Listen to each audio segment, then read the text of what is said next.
After a great win, I'm not all that good, and after a bad loss, I'm not all that bad. The chairs were still warm across section after section of Hard Rock Stadium, a silent reminder of the energy that had just filled the arena. When Alexandra Eala speaks about saving dreams and lifting the broken, it is never empty motivational language. It is a reflection of her reality.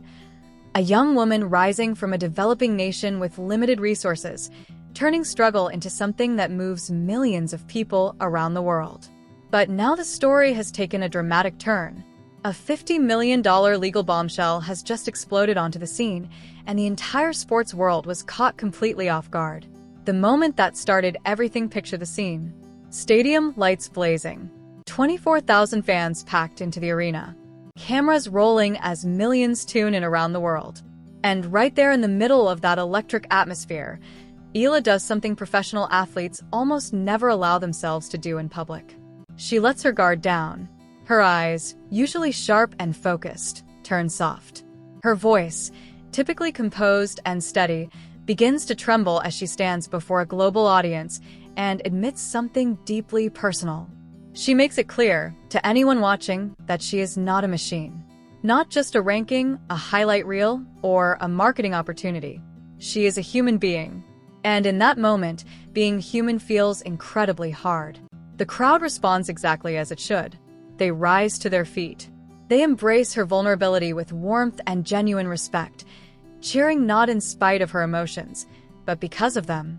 Social media erupts within seconds. Former champions, current rivals, and tennis legends flood their platforms with support. Fans from the Philippines, Spain, Southeast Asia, and across the globe pour into her comments with admiration and love. The message is unmistakable. This is courage. This is authenticity. This is what it looks like to be human behind the trophies and the carefully curated public image. It should have ended there. A rare, beautiful moment of unity in sport. The kind that gets replayed for years, reminding people why they fell in love with the game in the first place. But that is not the world we live in. What followed by the very next morning, a Fox Sports host had already begun turning that vulnerability into ammunition. He walked onto national television, settled into his chair, looked directly into the camera, and delivered what can only be described as one of the most catastrophically misjudged monologues in sports broadcasting history. He did not limit himself to fair criticism of Eala's performance, which would have been entirely within the bounds of legitimate sports analysis. He did not question her tactics or break down areas of her game that needed work. Instead, he moved far past that line. He claimed that Eala's emotional moment was not real, that it was staged, calculated, and deliberately orchestrated as a public relations exercise. He framed her vulnerability not as courage, but as manipulation, suggesting it had been planned in advance to generate sympathy and protect commercial endorsement deals. He told millions of viewers that one of the most raw and authentic displays of human emotion seen in modern professional sport was nothing more than a calculated deception designed for financial gain. And then he doubled down on a podcast where, stripped of even the minimal editorial structure of television, things escalated further still. He reportedly made disparaging remarks about her family, hinted at fabricated narratives about the people closest to her, and attacked her character in ways that crossed far beyond opinion into something considerably more serious. He presented these claims not as speculation but as insider knowledge, positioning himself as an authority exposing some hidden truth. There was no evidence, just fabrication presented as fact. The internet responded predictably. The clip went viral. Outrage spread. The algorithm did what it always does, rewarded the attention regardless of whether it came from admiration or anger. His name trended. Engagement skyrocketed. Somewhere in a corner office, someone looked at the traffic spike and likely called it a success. But this time, something different happened. The $50 million filing for decades, an unspoken arrangement has existed between professional athletes and the media institutions that cover them. Broadcasters hold the power. They control narratives on the platforms and carry the legal and financial backing to say almost anything. Athletes, regardless of how successful, have traditionally been advised to stay quiet, focus on performance, and avoid engaging. Taking legal action has long been viewed as risky, distracting, and nearly impossible to win against large media corporations. That imbalance is precisely why certain voices have operated for years with near total freedom and negligible consequence. The cycle has repeated itself countless times.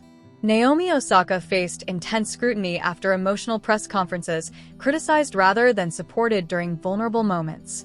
Emma Raducanu, at just 18, was subjected to relentless public questioning of her mental toughness that crossed from analysis into personal judgment. Again and again, athletes have been placed under a microscope that magnifies their struggles rather than humanizes them.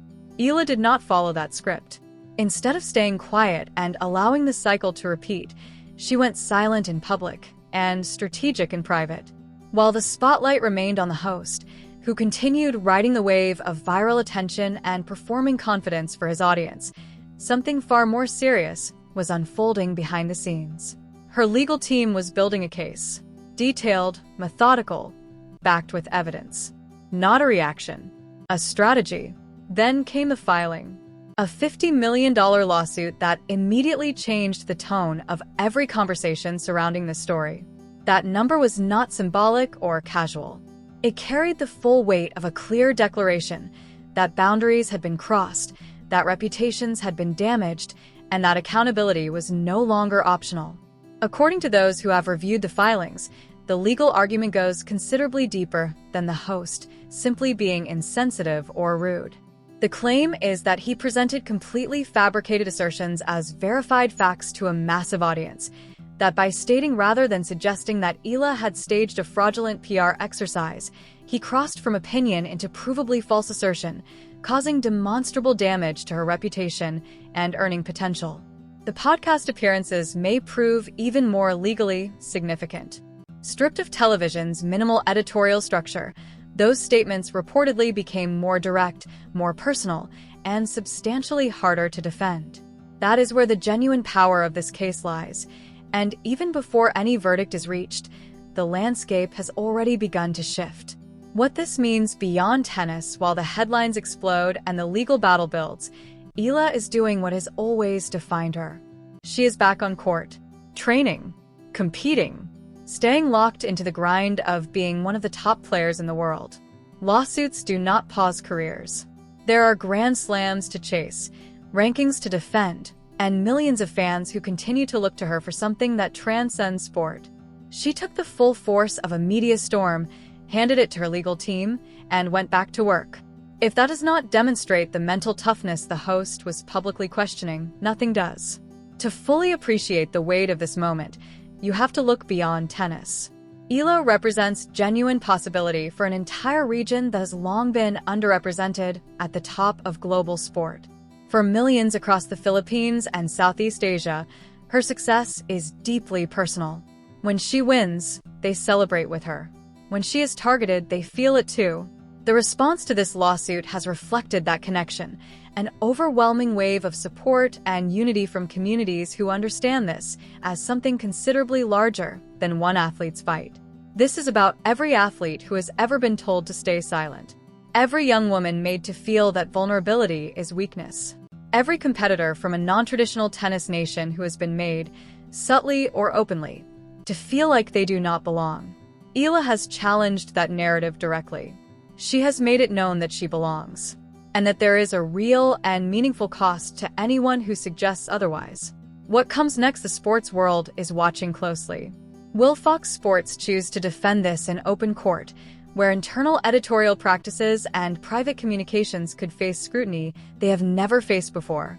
Or will this move toward a quieter resolution behind closed doors, one that would implicitly validate everything Eala's legal team has argued? Either outcome reshapes something important. The long-standing assumption that media personalities can say almost anything as long as they loosely frame it as opinion has been genuinely shaken. And it was not a regulatory body or a policy change that did it. It was a 23-year-old tennis player who decided her name, her integrity, and her humanity were worth $50 million, no less, and who had the courage and the strategic clarity to say so on the record. The $50 million figure is more than a legal demand. It is a statement, a line drawn on clay, on grass, on hard court, that says clearly, this stops here. The conversation around this moment is already intense and divided. Some argue that only a figure of this scale carries enough weight for a massive media corporation to take seriously. Others debate whether, regardless of the justified anger, litigation is the right instrument, or whether it risks overshadowing her on-court achievements for years to come.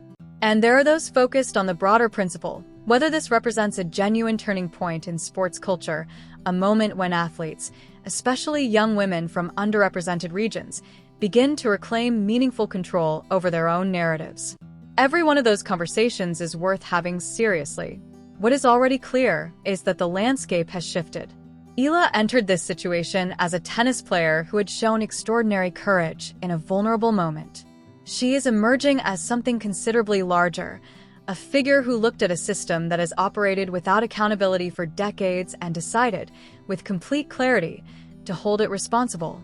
This is champions tennis. The game never stops. And this story is far from over.